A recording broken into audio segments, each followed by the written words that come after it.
Mathilda May, en vacances à Bali, île du sud de l'Indonésie, a partagé un message sur sa page Instagram. Elle y décrit l'enfer qu'elle vit terrassée par le virus de la dengue, et témoigne de sa reconnaissance auprès du système hospitalier français. Des jours difficiles, immobilisée, sans pouvoir boire ni manger. Voilà l'enfer que décrit Mathilda May. L'actrice française, en séjour à Bali, a été terrassée par le virus de la dengue.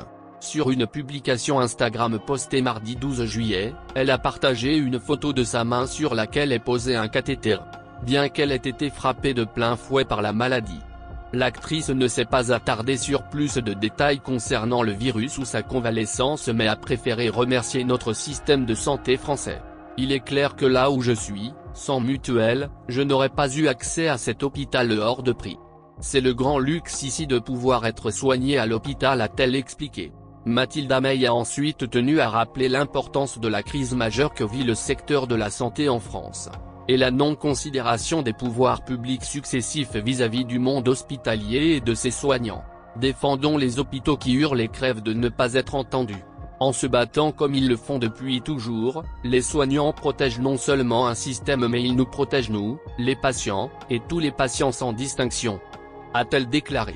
Mathilda May devrait être rapatriée sur le sol français d'ici quelques jours pour poursuivre ses soins. La carrière de Mathilda May suscite la curiosité et la jalousie. En effet, depuis ses débuts, la comédienne réussit tout ce qu'elle entreprend. Cerise sur le gâteau, le temps ne semble pas avoir de prise sur elle. Née le 8 février 1965 à Saint-Ouen, Mathilda May est une actrice française. Fille du dramaturge Victor Haïm, Mathilda May naît sous le patronyme de Karine Haïm. À l'âge de 8 ans, la jeune Française change de prénom avec l'accord de sa mère, Margaretha Henson. Quelque temps plus tard, c'est le nom de son père qui disparaît lorsqu'elle adopte le pseudonyme de Mathilda May.